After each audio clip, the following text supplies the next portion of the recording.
बिहार के इतिहास से रूबरू कराऊंगा, बिहार के वर्तमान के बारे में आपको बताऊंगा और वो तमाम लोग जिन्हें देश में बिहार के नाम से घिन आती है, बिहारियों को देखकर शर्मिंदगी महसूस होती है या बिहार को वो पिछड़ेपन की नजर से देखते हैं, उन्हें आज ये वीडियो जरूर भेजिएगा। आज तक हमने कहा नहीं, लेकिन आज कहते हैं कि इस वीडियो को शेयर जरूर कीजिएगा हर उस व्यक्ति से जो बिहार को देखकर आंख नाक कान मुंह बनाता है। ये मोहतरमा शिक्षिका है, टीचर, और किसी अरे गहरे नत्थु खैरे स्कूल की टीचर नहीं है। मैडम केंद्रीय विद्यालय की शिक्षिका। लेकिन मैडम की जब भाषा हमने सुनी तो बड़ी शर्मिंदगी हुई कि कैसे धारा प्रवाह ये बिहारियों को गाली दे रही है। मेरे से क्या मनी थी, मुझे इंडिया के वर्स्ट फकिंग रीजन में पोस्टिंग दे दी। जब मेरे को गोवा दे देते, कहीं भी दे देते, उड़ीसा दे देते, कोई दिक्कत नहीं थी मुझे। I am not getting the situation of Bihar is actually, it is not even hyped up, it is and Bihar is just have no civic sense, not even kidding। सच कहे तो हमको नहीं मालूम है कि ये मैडम क्या पढ़ाती है, लेकिन जितना हमने इनको सुना, जिस हिसाब से बिहार को ये गाली दे रही थी, उस हिसाब से एक बात तो साफ थी कि बिहार को लेकर इनकी मानसिकता कुंठित है, बिहार को लेकर इनके मन में बेपनाह नफरत है। मैडम अपने वीडियो में बिहारियों को, बिहार को जबरदस्त तरीके से कोस रही थी और ऐसा इसलिए कर रही थी क्योंकि इन्हें बिहार में पोस्टिंग दे दी। अब बिहार के बारे में मैडम क्या ज्ञानता कहें, पूर्वाग्रह कहें, दुराग्रह कहें या फिर उटपटांग बोलकर सोशल मीडिया पर वायरल होने की निंजा टेक्निक, लेकिन जब मैडम ने वीडियो रिकॉर्ड करके लेक्चर दिया, सोशल मीडिया पर वीडियो पोस्ट किया, तो ये बात बिहारियों को और देश में बिहार से प्यार करने वालों को रास नहीं है। इन मैडम के मन में बिहार को लेकर इतनी घृणा रही कि मैडम कहती है कि बिहार की वजह से देश विकसित नहीं बन पाया। बिहारियों को तो सिविक सेंस है ही नहीं। Bihar is just have no civic sense, not even kidding। जिस दिन बिहार को देश से हटा दिया जाएगा, इंडिया ऑटोमेटिक डेवलप्ड कंट्री बन जाएगा। आसान शब्दों में कहें तो मैडम कहना चाहती थी कि देश का सबसे घटिया, सबसे पिछड़ा क्षेत्र बिहार है।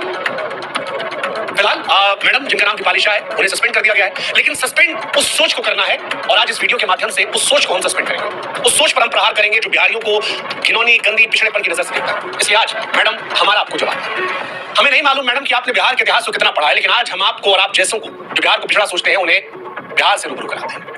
मैडम आप जानती है प्राचीन काल में बिहार जो है वो विशाल साम्राज्यों का गढ़ रहा है। शायद आपने मौर्य साम्राज्य के बारे में सुना हो, आप तो टीचर हैं। गुप्त साम्राज्य के बारे में सुना हो, शायद आपने चंद्रगुप्त मौर्य, समुद्रगुप्त, चाणक्य के बारे में सुना हो, शायद आपने पाल साम्राज्य के बारे में सुना। अच्छा चलिए, नहीं सुना कोई बात नहीं, आप तो शिक्षिका है ना। नालंदा विश्वविद्यालय के बारे में तो जरूर सुना होगा, क्योंकि एक जमाने में पूरी दुनिया को नालंदा ही शिक्षित करता था। विक्रमशिला विश्वविद्यालय के बारे में तो सुना होगा, बौद्ध शिक्षा के प्रमुख केंद्रों में से एक था जहां पर तंत्र, विज्ञान, धर्म और दर्शन पढ़ाया जाता था। आपने सम्राट अशोक के बारे में सुना? वो सम्राट जिन्हें सम्राटों का सम्राट कहा जाता था, चक्रवर्ती सम्राट अशोक, जिन्होंने अपने जीवन में एक भी युद्ध नहीं हारा, अपने शासन में 23 विश्वविद्यालयों का निर्माण करवाया, जब हथियार को त्यागा तो सत्य शांति का ऐसा पाठ पढ़ाया जिसकी मिसाल आज भी सारी दुनिया में दी जाती है। मैडम आप सरकारी कर्मचारी है ना, अशोक की लाट तो आपने देखी होगी, मतलब जानती है उसका मतलब होता है सच हमेशा जीता है। इसकी ताकत इतनी है कि अगर एक साधारण से कागज पर ये लग जाए तो उसका महत्व बढ़ा देती है, क्योंकि ये संवैधानिक पद और संविधान की ताकत को दिखाती है। आपको भी मैडम जो ज्वाइनिंग लेटर मिला होगा ना, उस पर ये लाट जरूर लगी होगी, लेकिन आप कहती है कि बिहार बेकार है।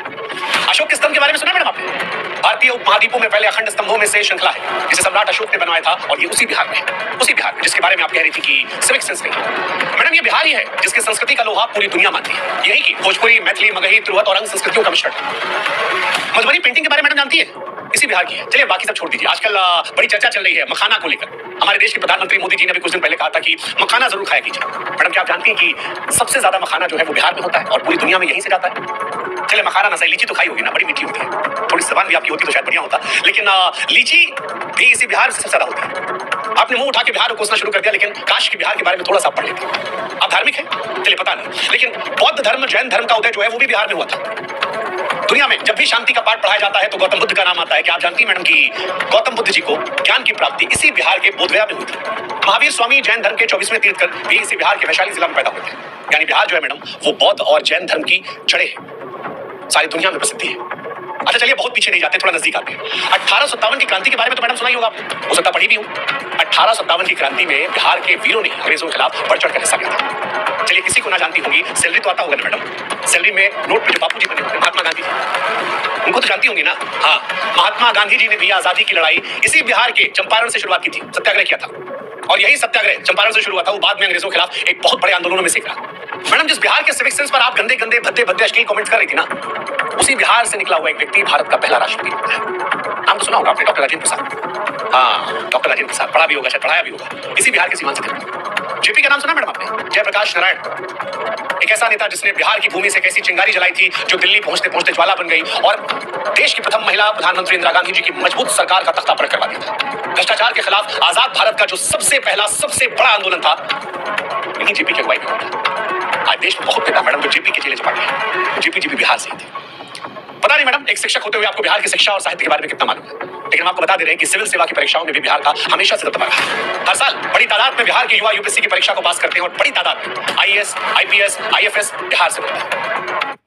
बिहार के इतिहास से रूबरू कराऊंगा, बिहार के वर्तमान के बारे में आपको बताऊंगा, और वो तमाम लोग जिन्हें देश में बिहार के नाम से घिन आती है